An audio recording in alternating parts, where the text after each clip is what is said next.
bienvenidos a la sesión del Foro de Ciencia y Tecnología, hoy 8 de febrero de 2022, en que tendremos la ocasión de escuchar a Miguel Ángel Ramos Lázaro, que nos va a hablar de presupuesto y control presupuestario en la empresa y en la administración pública. Nuestro compañero Miguel Ángel es sanmaltino y en lo que atañe a los estudios, pues aparejador y economista. Miguel Ángel cuenta con una larga y variada experiencia en empresas e instituciones públicas, en el sector de la construcción, el de la energía, en el bancario, en que ha ocupado muy diversos puestos.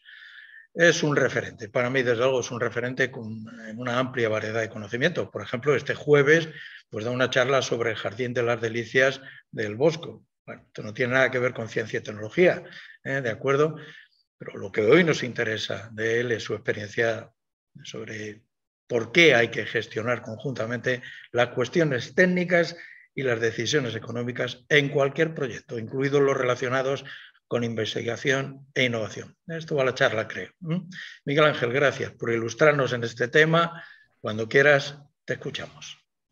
Bueno, yo la primera historia que voy a contar es, vamos, para ponernos en situación, siguiendo la conversación que teníamos.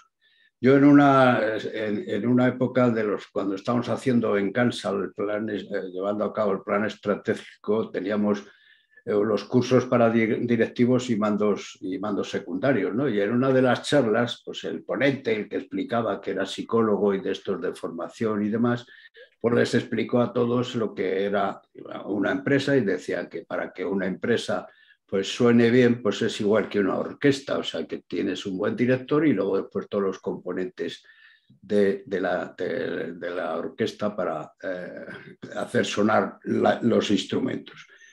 Y yo cuando me tocó a mí, porque yo iba a todas las cláusulas, pues cuando me tocó a mí intervenir, pues yo dije que eso era un error bastante grave, porque una empresa no es una orquesta, una empresa es más un equipo de fútbol, porque tiene que cambiar la jugada según contra quién está jugando y según cómo quién está jugando. Es decir, una orquesta tiene una partitura y van siguiendo la partitura y no pueden salirse de la partitura. Pueden arreglarlo como el director quiera para que suene mejor o peor, pero vamos, tiene la partitura que sigue.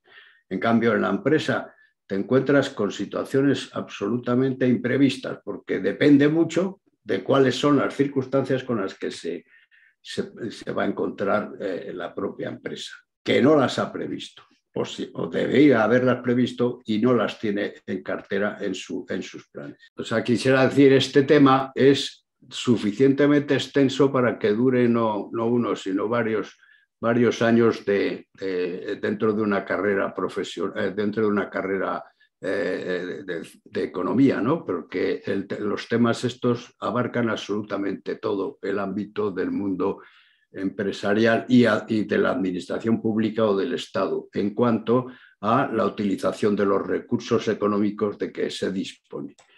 Bien, lo primero que he sacado es una noticia que venía el otro día en un periódico, no sé de qué periódico era, pues aquí se ve la evolución del crecimiento del Producto Interior Bruto en España en estas fechas. Estamos a finales, todavía no habían empezado, o sea, en este cuadro no aparece el cuarto trimestre de 2021 y no sabremos exactamente los datos del cuarto trimestre de 2021 hasta mayo, más o menos. O sea, que quiere decirse que hoy por hoy todavía no sabemos si esta línea que está descendiendo de crecimiento va a ser todavía más baja. Para que veamos, la línea azul es la línea nuestra y la línea negra es la media de la Comunidad Económica Europea. Quiere decirse que nosotros con esta crisis del COVID pues nos hemos comportado más o menos como en Europa y hemos llegado al final en la más o menos circunstancia. En la charla que di en economía dije que se podía haber llegado al 25% del descenso del Producto Interior Bruto en el segundo trimestre del 2020 y mira, según los datos que aquí aparecen es el 21,5%. Bueno, bien, estos datos son, digamos, situaciones actuales.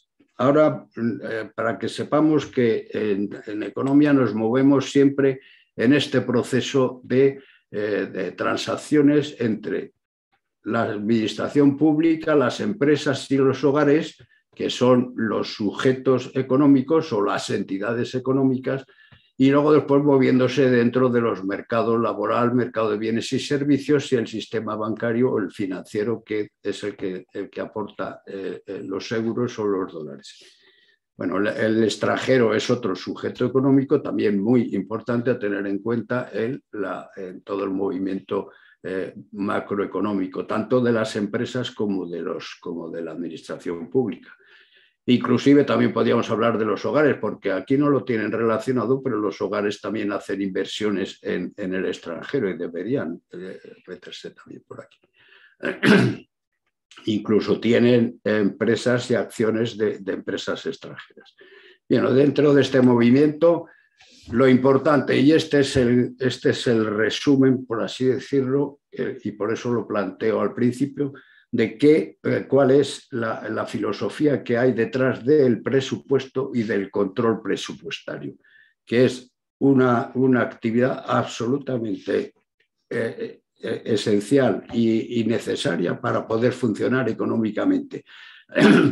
Pero cualquier agente económico, no solo la empresa y la administración pública, sino incluso las familias, los hogares y los individuos en concreto. ¿Cómo nos movemos? Pues en principio tenemos unas previsiones de futuro, todos, las empresas y el Estado también, basado en dos cosas. Estas previsiones las tenemos hechas a base de que nos hemos planteado unos objetivos que queremos conseguir y a base de unos cálculos diciendo, para conseguir estos objetivos tengo que utilizar XXX recursos y utilizarlos y combinarlos de la forma que yo me parece más acertada. Este es un planteamiento mío personal como individuo, mío familiar como cabeza de familia, y luego después es un planteamiento de la empresa en la que yo esté trabajando y es un planteamiento de la administración pública exactamente igual. El Estado hace exactamente lo mismo que hace tiene que hacer exactamente lo mismo que hace un individuo o una empresa. Una vez puesto en práctica esto y tomadas las decisiones correspondientes, pues hay que hacer un seguimiento, ver si esto que hemos planteado y tal como lo vamos haciendo se está cumpliendo o no se está cumpliendo. Seguimiento obligatorio. Aquí es donde entraría el control presupuestario que decíamos. Y una vez que hemos visto el seguimiento y según se hayan comportado los hechos y según las circunstancias hayan variado, pues podemos tomar medidas para corregir inclusive cualquier cosa, pero ¿qué es lo que podemos corregir? Pues lo fundamental va a ser los objetivos. También pues una empresa puede corregir en función de los cálculos, puede corregir la disposición o cómo disponer de los recursos necesarios. Pero esto entraría para modificar los objetivos, es decir, modificar los objetivos o las estrategias que vayamos a hacer o las combinaciones de recursos que queramos. Y luego viene la parte más importante, para mí la parte, si quieres, sustancial y más importante de cualquier control presupuestario, que es saber cómo vamos a remunerar a los agentes económicos y a los que han intervenido dentro de la empresa o dentro de la administración pública o dentro de la familia para tomar las decisiones. Si las decisiones han sido acertadas y hemos tenido un buen cumplimiento de los objetivos, debe haber una remuneración correspondiente. Esto es fundamental en una sociedad en la que, digamos, nos movemos por el mérito o el demérito del comportamiento. Esto es la evolución de todas las sociedades a través de los tiempos y sabemos que andamos según la zanahoria o según el palo. Bien, pues si este es el planteamiento general, y con este planteamiento general es con el que tenemos que tener pendiente todo el tiempo, ahora podríamos entrar en todo el desarrollo de cómo vamos a ir cumpliendo esto, a ir haciendo estos seguimientos y claro, bueno, ya lo habéis dicho, dice, todo proyecto necesita un presupuesto. O sea, lo primero que tengo que saber es cuánto me voy a gastar, cuánto tengo, cuánto puedo gastarme y cómo voy a conseguir el dinero para obtener hacer ese proyecto. Esto lo hacía hasta Carlos V y Felipe II para conseguir el dinero que necesitaba Carlos V para ser emperador y Felipe II para mantener la guerra en Flandes. Hacían los presupuestos y buscaban los recursos financieros necesarios para eso. Es decir, presupuesto. Esto en la última sesión de Ciencia y Tecnología nos habló la novela de José Manuel Ures sobre todos los proyectos de las empresas estas de investigación, no de investigación, sino de instrumentos de investigación, de equipos de investigación que existen en España. Pues todas esas empresas tienen que tener su presupuesto para poderse mantener y seguir funcionando. Y digo, ¿inscrito qué? El presupuesto, pues inscrito en la política de la empresa, es decir, con todos esos objetivos que se habían planteado. Primero, valorando cada unidad de obra o servicio, o cada proyecto, analizando la rentabilidad esperada, y esto es fundamental para la empresa y para la administración pública, fundamentalmente, más importante si queréis que para el individuo, pero el individuo también, porque tendrá que decir, pues mira, voy a perder dinero comprando esta casa de vacaciones, porque sería más económico alquilar o irme a un hotel que no comprar un chalet en la costa. Bueno, también. Comprobar la rentabilidad esperada. Esto hay que tener en cuenta que cualquier inversión se hace en un tiempo X y es para la inversión que se haga es para una duración de X años. Quiere decirse que cada año esa inversión tiene unos gastos y unos ingresos que hay que ir compensando y valorarlos con el tipo de rentabilidad que hemos planteado conseguir. Si hemos planteado conseguir el tipo de rentabilidad obtenida o el TIR que se llama en la empresa, el tipo de interés de recuperación o esperado o de retorno. Dice, pensamos ganar un 6% al año o pensamos que el crecimiento de la economía española tiene que ser un 5% anual, pues cualquier presupuesto que haga el Estado tiene que hacer un presupuesto basándose en conseguir esa rentabilidad que nosotros esperamos. Comprobando todos los costes a la hora de hacer los presupuestos, porque muy bien estábamos también en la charla que estabais hablando, pues hay empresas que hacen presupuestos con unos objetivos y no valoran, se les olvidan ciertos costes. Por ejemplo, una de las cosas que normalmente se le olvida a los empresarios, sobre todo los empresarios pequeños, es el coste de oportunidad. Coste de oportunidad es decir, este dinero que invierto aquí, o este tiempo o este trabajo que invierto aquí, ¿cómo podría ser remunerado en otra alternativa diferente a este proyecto con el que he empleado? En la contabilidad financiera no se meten los costes de oportunidad, pero en los planes presupuestarios tienen que estar contemplados. Por ejemplo, un ingeniero monta una empresa de electrónica o de lo que queráis y en esa empresa tiene un beneficio de un 5%, un 6% que calculado viene a ser, supongamos, van a ser pues 3.000 euros al mes. Si ese ingeniero se coloca en otra empresa más grande y le van a pagar 6.000 euros al mes, pues entre los 3.000 que gana con la empresa y los 6.000 que le pagarían en el otro lado, tiene un coste de oportunidad de 3.000. Quiere decir que está perdiendo 3.000 euros todos los meses. Esto en una empresa inmobiliaria pues le pasaría 3/4 de lo mismo, que es lo que está haciendo al comprar unos solares grandísimos en tal sitio que no los va a edificar hasta dentro de 10 años.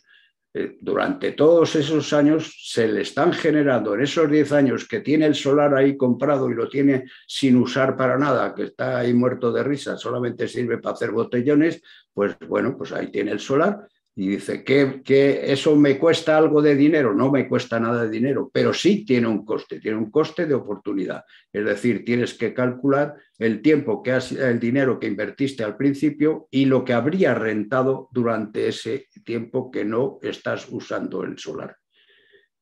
Bien, y lo último, claro, pues sería la parte financiera, calculando gastos e ingresos financieros y saber cuál es la cantidad de dinero efectivo que me queda al final del año. Quiere decirse que todo esto tiene que ser contemplado en un presupuesto. Un presupuesto no es exclusivamente un presupuesto financiero, sino es un presupuesto de costes. Y un presupuesto de costes está buscando una rentabilidad esperada. Rentabilidad esperada que se basa en la valoración de unidades de todas las obras, servicios, proyectos, etcétera, que voy a emprender. ¿Para eso qué tiene que hacer? Pues tiene que emprender un plan estratégico, es decir, tengo que tener una estrategia de comportamiento. Y la estrategia se basa en inversiones y en gastos. Inversiones que son a largo plazo y gastos que son anuales. Pero las inversiones hay que hacer ese cálculo de rentabilidad que estábamos diciendo y saber qué parte de coste o esto de gasto, vamos, coste por un lado y gasto por otro, tengo a lo largo, o sea, cada uno de los años. Y esta estrategia que nosotros planteamos, lógicamente tiene que ser pues, a largo plazo. Hay estrategias, lo normal es que los planes estratégicos se hagan con 4 o 5 años de antelación. Es decir, se piensa y se presupuesta un plan estratégico para 5 años como mínimo, vamos, 4 años como mínimo. 4, ¿por qué pongo 4? Pues porque 4 es el tiempo que un presidente de gobierno o que un gobierno está en ejercicio. En el momento de que un presidente de gobierno, cualquier gobierno, toma el poder en un año determinado, después de elecciones o después de lo que sea, pues ese gobierno, ese presidente de gobierno, tiene que plantear un plan estratégico para esos 4 años que va a seguir siendo presidente. Y entonces no vale decir voy a hacer esto el primer año. No, tienes que saber lo que vas a hacer los 4 años. Luego después abundaré en esto del plazo y hablaré de más largo que los 4 años o los 5 años de los planes, porque eso es importantísimo también para cualquier actividad económica o para cualquier sujeto económico. Dice, pero hay que tener en cuenta que estos cambios cada vez se están produciendo, cambios cada vez más rápidos. Esto nos obliga a contemplar esa estrategia mediante una situación de cambios muy rápidos, cada vez con menos tiempo para la reflexión. No me da tiempo a estudiarme todos los puntos, o sea, tengo muy poco tiempo, tengo que analizarlo muy rápidamente. Esto es lo que nos obligaría a las empresas a hacer presupuestos o planes estratégicos o plantear estrategias con mucha antelación. Y exigencia de las adaptaciones más difíciles y sobre más aspectos. Estábamos hablando de eso de las jubilaciones anticipadas o jubilaciones con jóvenes y demás. ¿Esto qué está implicando? Pues está implicando que los recursos humanos de los que vamos a disponer en cualquier sitio que estemos trabajando, tanto sean empresas como en la administración pública, pues necesitan tener, los recursos humanos tienen que tener una formación X y una actitud, lo que decimos aptitud y actitud determinada para poder trabajar en línea con los objetivos que buscamos. ¿Qué nos obliga a eso? Pues a pensar que una persona con capacidad de dirección no se forma en 3 días, ni se improvisa. Y tienes que tener una serie de planes o de programas puestos en la empresa para que vayas generando la posibilidad de tener sustituciones a los directivos que se van a ir que se van a ir jubilando. Quien dice a los directivos, dice a los jefes de taller también, o sea, porque claro, uno de los problemas con los que nos encontramos en muchos sectores, por ejemplo en el de la construcción, llevamos muchos años con este problema de que la profesionalidad de los albañiles ha bajado a unos niveles tan grandes que no existen profesionales de primer nivel. Digo de primer nivel de abajo, no de primer nivel de arriba. Si no existen albañiles con suficiente capacidad. ¿Por qué? Pues porque los tiempos van tan deprisa que antes se hacía albañil uno en tres días, porque era poner un ladrillo sobre otro era fácil. Pero hoy día ya no se trabaja poniendo un ladrillo sobre otro. O sea, quiere decirse que el señor que va a hacer el muro o que va a sustituir la fachada en vez del muro de ladrillos de otra forma, tiene que tener una formación totalmente diferente. Tiene que saber soldar, tiene que saber utilizar el vidrio, tiene que saber cómo se maneja las fachadas, etcétera, etcétera. O sea, que la formación del personal es importante y la adaptación de todo el personal de la empresa ante estos cambios tan rápidos que se están produciendo hoy en día es muy importante cómo conseguimos adaptarlo. No podemos tener un directivo de 39 años o un presidente de una empresa con 39 años si no se ha formado por lo menos en 10. Decían que había un dato que decía que un maestro tardaba 12 años en ser maestro educador. 12 años. 12 años ejerciendo. En medicina, los MIR, pues ya sabéis lo que en la carrera profesional lo que tarda. Un médico termina su carrera y no tiene la capacidad para atender inmediatamente a los enfermos, sobre todo para hacer trabajos muy especializados, etc. Bueno, aquí estoy hablando del personal, pero quien dice del personal, pues podría hablar también de los recursos financieros o de las inversiones materiales, es decir, en la utilización. Recuerdo que uno de los problemas que teníamos en Cansa cuando se empezó toda la informatización es que todos los años estaban cambiando los sistemas operativos y como IBM, al cambiar todos los sistemas operativos, los programadores y los operadores de la empresa se quedaban todos descolocados porque no sabían cómo se iba a trabajar con los nuevos sistemas operativos y estaban en una permanente formación.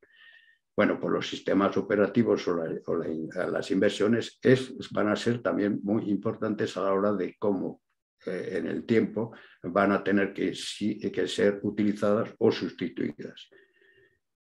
Todo esto nos indica que cada vez es más difícil tomar decisiones. Y aquí, sobre todo, nos viene el último punto. El nombre no viene en el diccionario. Aquí me saldría siempre con error gramatical porque es un nombre que han puesto los filósofos de la empresa de factores disruptivos. Por ejemplo, es el COVID-19. Surge el COVID-19 y ante el surgimiento del COVID-19 se encuentran todas las empresas que se ha producido un factor disruptivo y no estaban preparados nadie. Nadie sabía cómo había que actuar ante esta situación. No se había planificado ni se había tenido en cuenta. Yo pienso que no se ha tenido en cuenta porque nadie había tenido en cuenta que factores disruptivos van a surgir en cualquier momento. Y surgen, si por ejemplo, voy a poner un ejemplo ahora con la historia de Rusia y Ucrania, pues si existe una situación de guerra, va a ser un factor disruptivo tan importante o más que el COVID-19. Eso o lo tienen en cuenta las empresas o se quedarán descolocadas y tendrán que cerrar. Bien, para eso, ¿la empresa qué debe hacer? Pues haber planteado una serie y estudiado una serie de cuáles son las claves estratégicas de un agente económico. Y un agente económico, pues me estoy refiriendo todo el rato a empresas porque digamos que son las que yo más he conocido personalmente, pero podemos hablar exactamente igual de cualquier organismo público de la administración pública. O sea, quiere decirse que es exactamente igual. La administración pública y y el gobierno, la parte ejecutiva del gobierno, del Estado, digo, que es el gobierno, está trabajando como una empresa exactamente igual. Y si no está trabajando como una empresa exactamente igual, está llevándonos a la quiebra. Fijaros lo que digo.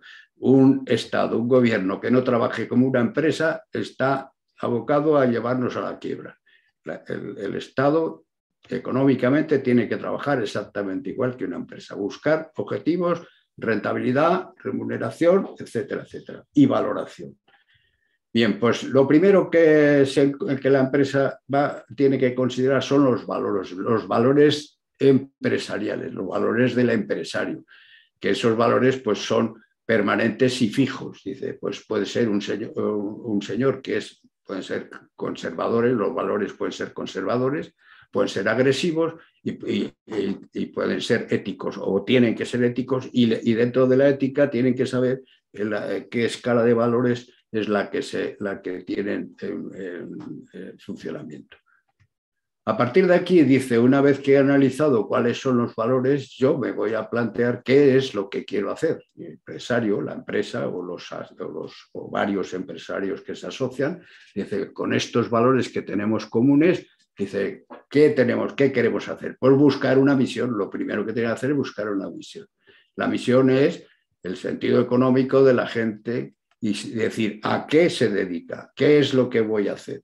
Pues lo primero que tiene que saber el agente económico es si lo que quiero es conseguir producir algún producto que no existe y que alguien necesita, pues voy a hacer eso. Por ejemplo, los ganaderos dicen, yo voy a producir, a tener carne aquí en el Escorial, a vender carne para Madrid, porque hay una demanda bastante grande, hay muchos consumidores que se quedan sin producto, entonces voy a buscar la misión de criar ganado y mantener el ganado para luego después satisfacer las necesidades de los clientes que van a comprarla.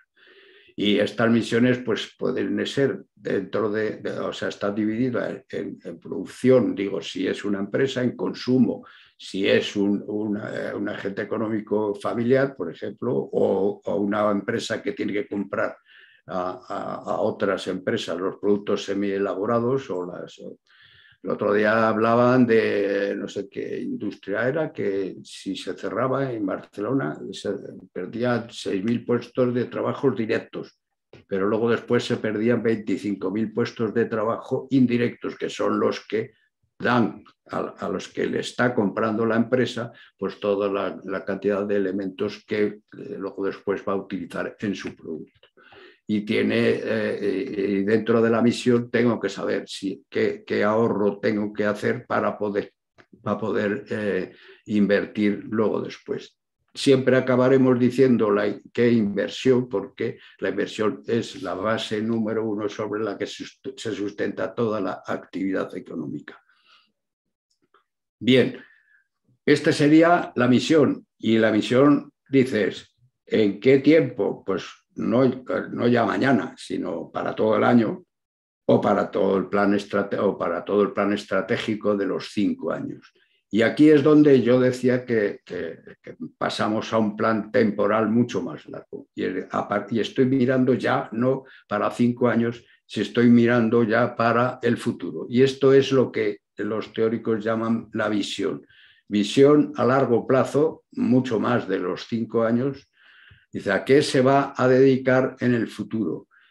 Para eso, pues tenemos este proyecto que es investigación, desarrollo e innovación, que lo habréis oído muy bien, vamos, todos estáis en el área I más D más I, y esto lo tiene que tener en este aspecto contemplado la empresa, pensando que en el futuro no me voy a quedar construyendo o criando las vacas estas, sino que a lo mejor en el futuro pues me convierto en un gran ganadero y busco un supermercado o etcétera, cualquier cosa que se le ocurre o sea, al empresario que tiene visión de futuro.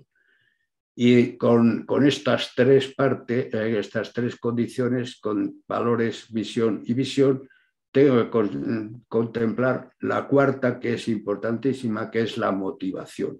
La motivación que me obliga al empresario, al directivo, al trabajador, al técnico, a eso, la motivación para seguir trabajando en el futuro. Y eso se basa en el reto que tengo que ponerme, que tengo que mandarme, y ese reto tengo que pensar que sea realista. No puedo buscar un reto utópico. Tiene que ser realista. Yo puedo buscar ese reto realista. Es decir, que si tengo la motivación esta siempre presente dentro de estas tres claves primeras, pues el reto me obligará a estar motivado para seguir adelante y seguir invirtiendo mi tiempo, mi trabajo y mi inteligencia, mi pensamiento en el proyecto o en el planteamiento del futuro.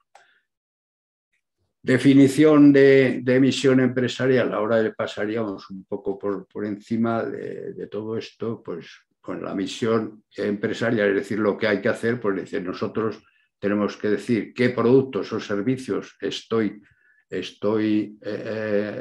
desarrollando para cubrir las necesidades que se pretende satisfacer. Es decir, he hecho el estudio en el mercado o en mi pueblo, o en la ciudad, o en mi país, o en el mundo entero, digo, ¿qué necesidades hay? Hay necesidades de agua. Por ejemplo, yo que me paseo por aquí, por todos los alrededores de aquí de San Lorenzo y de la Escorial, pues veo la necesidad de agua que existía desde el principio. Dice, ¿qué tengo que hacer? Pues crear la empresa que lleve a cabo el abastecimiento de agua para el pueblo, para los dos pueblos de aquí de Valdemorillo, incluso esto de Valdemorillo, perdón. Esto es un lapsus locacional, esto del Escorial.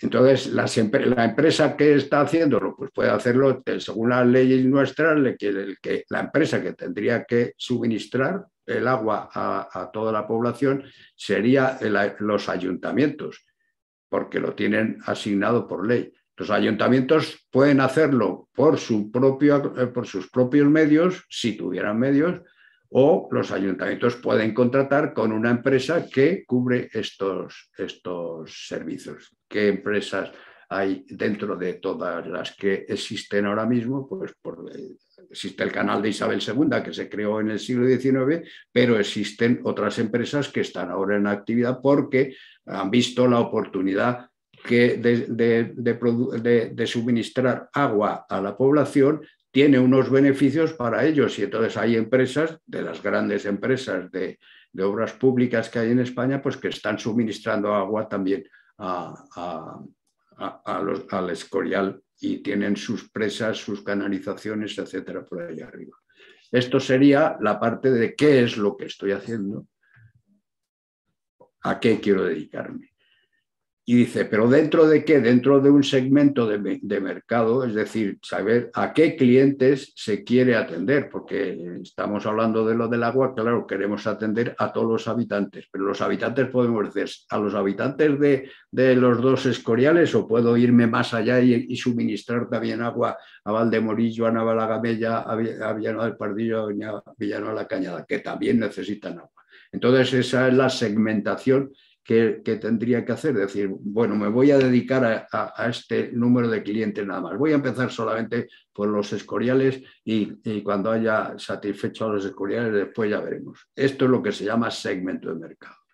¿Y con qué medios y recursos? Pues aquí utilizando la tecnología disponible o creando nuevas tecnologías. Esto es lo que el triángulo es lo que da la misión de la empresa. Esto es la actividad normal y cotidiana de la empresa. Esta misión tiene que estar valorada primero estratégicamente para 5 años y luego después anualmente, año por año. La valoración anual es porque las leyes mercantiles y fiscales nos obligan a hacer liquidaciones anuales. el hecho de que decimos anuales no significa que todos los proyectos tengan una duración anual obligatoriamente, porque, por ejemplo, un proyecto de la modificación del canal de Panamá, con el que hubo tantos problemas en cuanto a diferencias presupuestarias, como estáis hablando, pues eso no era un proyecto anual, era un proyecto de varios años. El proyecto ya en las ofertas se decía el tiempo y el plazo. Cuando hemos tenido que construir nosotros hospitales, pues nosotros decíamos, el hospital este se va a construir en 1 año y medio, en 2 años, lo que sea. Entonces, la liquidación del proyecto, la liquidación de la misión que teníamos en ese momento como empresa, que era construir el hospital, no es anual. Lo que pasa es que, como consecuencia de las leyes mercantiles y las leyes fiscales, pues tienes que hacer unas liquidaciones anuales. Es decir, que no nos tenemos que ajustar exactamente al año, sino que tenemos que pensar que el tiempo es continuo y depende del proyecto que se vaya a hacer, pues la duración. Bien, pues a partir de aquí cogemos el triángulo estratégico que decimos, este es el mercado, nos vamos a buscar qué clientes son nuestros clientes, en qué sector voy a trabajar y, en consecuencia, quiénes son las otras empresas o los competidores con los que voy a encontrarme y cuáles son las capacidades de nuestra empresa o de nuestra administración pública que estamos mezclándolo como si fuera una empresa.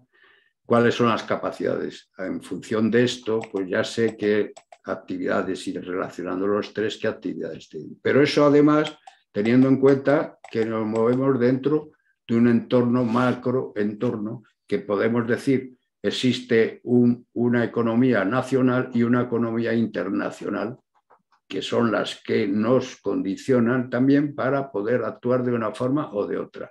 Tenemos que tener en cuenta el macroentorno, es decir, las normas o qué gobierno existe y cuáles son los objetivos de los gobiernos, si van a favor de nuestros clientes y a favor de nuestra empresa o del sector, o van a ir en contra, o cómo tengo que compensar el que me ayuden o no me ayuden, o que me faciliten o no me faciliten. Que existen los tipos de interés, como en Estados Unidos ahora mismo parece ser que van a subir los tipos de interés financiero claramente, pues tengo que saber que los créditos que voy a necesitar para este año o para los 4 años o 5 años que el plan estratégico me va a exigir, pues los créditos que tenga que pedir me van a costar más caros y entonces voy a tener que ajustar los presupuestos. El otro día en la economía daba un dato, estaban hablando del IPC en España, era que había sido el 6% de incremento del IPC, pero cuando estamos hablando dentro de la empresa, el IPC no me sirve, no es un dato que me sirva a mí como referencia, porque yo tengo que mirar el sector en el que estoy moviéndome. Y en el sector en el que estoy moviendo, si es el sector industrial, por ejemplo, los precios industriales, los precios del sector industrial han subido un 23% el año pasado. Quiere decirse que para mí el 6% no es referente. Es referente el 23% que es del sector industrial en el que me estoy moviendo.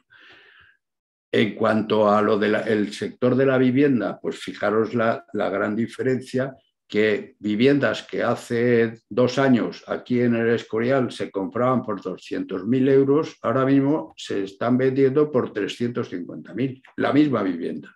O sea, quiere decirse que en 1 año y medio han cambiado las condiciones del mercado. Entonces hay que estar muy atentos a todos estos datos. Estos datos vienen también de las consecuencias del macroentorno en el que nos movemos. Bien, y entonces a partir de aquí, una vez que ya sabemos dónde nos estamos moviendo y para nosotros qué variables son claves para mi empresa, es decir, fundamentales, sin que no se cumplan esas variables, toda la actividad de la empresa no se lleva a cabo, de controlar y hacer un seguimiento de dichas variables, cómo suben o bajan o se gastan o se desgastan, es decir, cómo si se me desmotiva el personal por lo que sea, por los sueldos bajos o por lo que quiera, cómo puedo conseguir motivar al personal para que siga trabajando adelante. pensar cuáles son los cambios en la estrategia que implican estas consecuencias, tratar de anticipar sus cambios, anticiparnos al tiempo, tenerlo en cuenta antes de que ocurra, para poder reaccionar antes que la competencia. Si nos adelantamos a los de la competencia, habremos conseguido los objetivos mejor. Y aquí voy a poner un ejemplo clarísimo. O sea, en la banca española, el sector bancario en España, en los tiempos de la gran banca, pues había, se decía, los 7 grandes bancos. El último de los 7 era el Banco Santander. Muy por encima del Banco Santander estaba el Banesto, el Banco Central, el Banco Hispanoamericano, el Bilbao, el Vizcaya, el Popular y luego el Santander. Bien, pues ahora resulta que el Santander es el primero, el número 1. Se ha quedado con el Banesto, se ha quedado con el Central y se ha quedado con el Hispano, y, o sea, con lo que los segmentos de mercado que tenían todos esos otros bancos.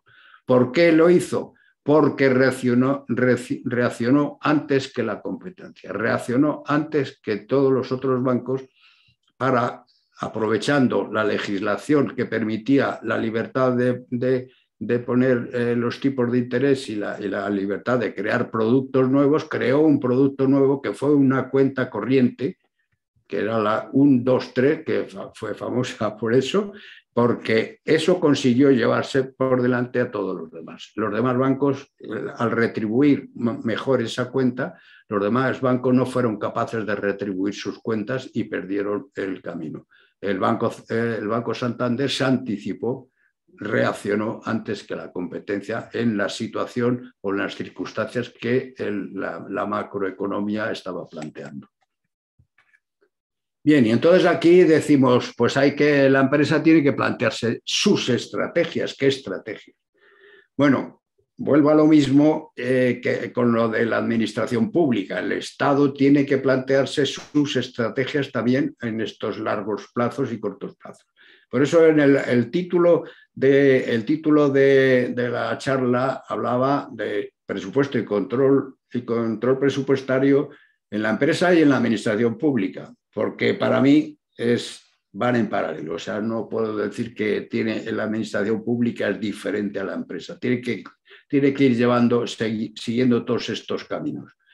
El cómo lo hacen, hay una diferencia muy grande de cómo trabaja una empresa energética, de cómo trabaja una empresa comercial o mercantil como la de Mercadona o el Corte Inglés, etc.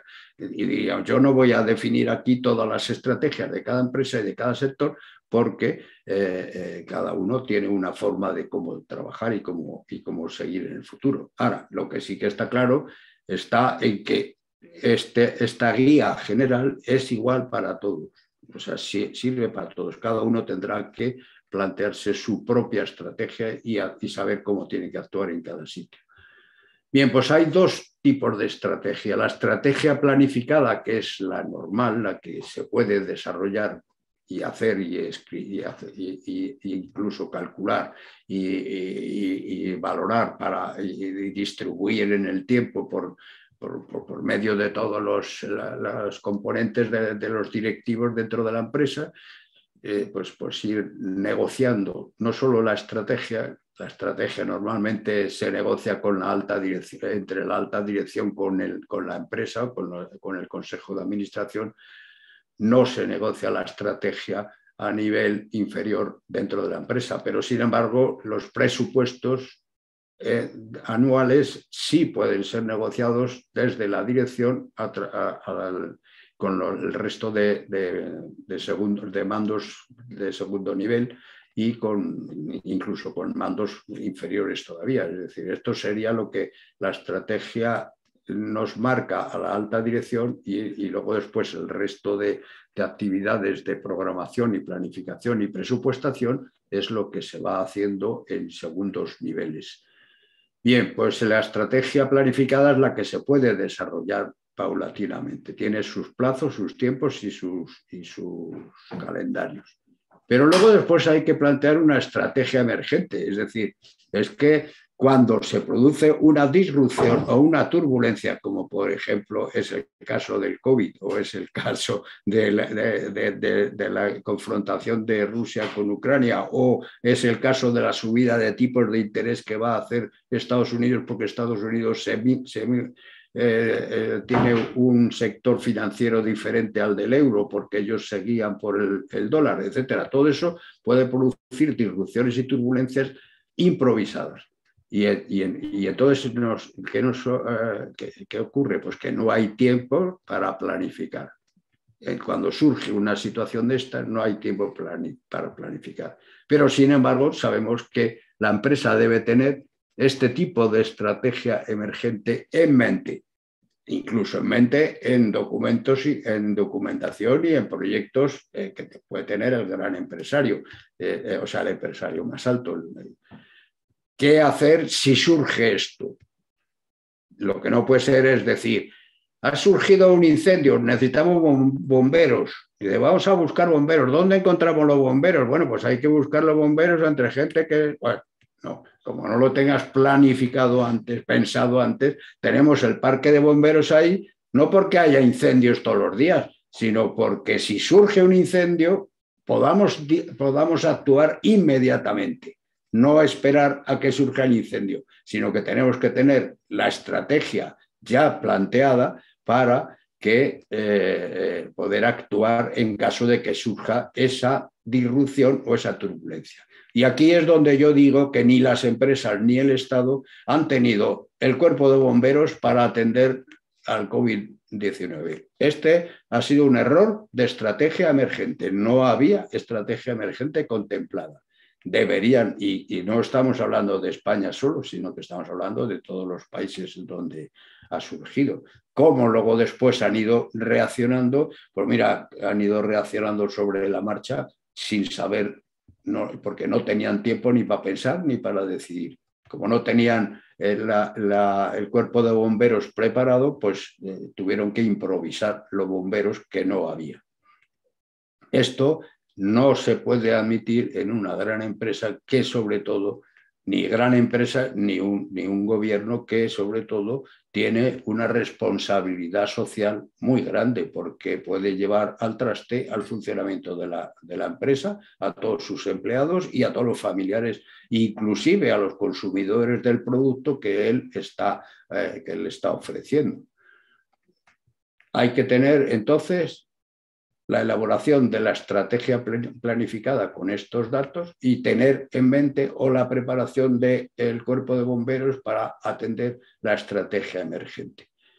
Esto es importantísimo, cosa que se les olvida a muchísima gente. Yo puedo decir que yo he pasado de un sector a otro, sectores tan diversos como ha estado contando Abelardo, pues desde la construcción de viviendas, construcción de hospitales, a luego después pasarme al sector energético porque había estudiado una carrera de economía general y luego después pasarme a un sector financiero como era el banco y luego después pues yo buscar mis métodos personales una vez que se habían agotado los otros recursos. He tenido que hacer esos planteamientos como persona individual. Pues esto pasa lo mismo en las familias, o sea, la gente tiene que tener sus planes y sus estrategias para actuar en el momento. Por si surgen cosas que no tenemos previstas. Bien, bueno, pues ahora esto yo casi, ya va a ser muy más largo, casi voy a dejarlo aquí porque aquí podremos seguir en sucesivo. Yo tengo elaborado esta historia para ir viendo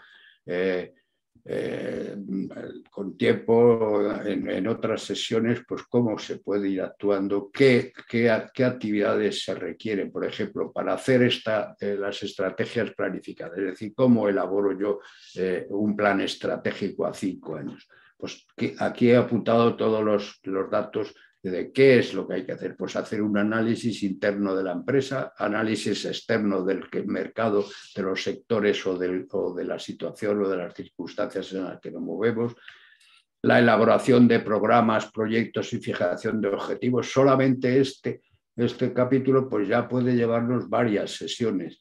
Luego, el presupuesto de cada uno de los programas y proyectos, porque siempre hemos dicho que toda actividad económica hay que presupuestarla, hay que tener en cuenta cuáles son todos lo que incide en esa elaboración de ese programa o de ese proyecto y cuáles son los recursos y cuánto me cuestan y cómo puedo sustituirlos, etcétera, etcétera.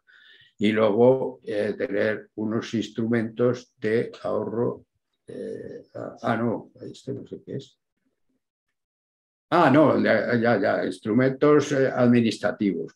¿Qué instrumentos administrativos tengo que, se me ha olvidado poner ahí, administrativos dispongo para poderlos llevar a cabo? Pues decir, pues desde el plan de contabilidad, presupuestos por objetivos, presupuestos de coste-beneficio, etcétera.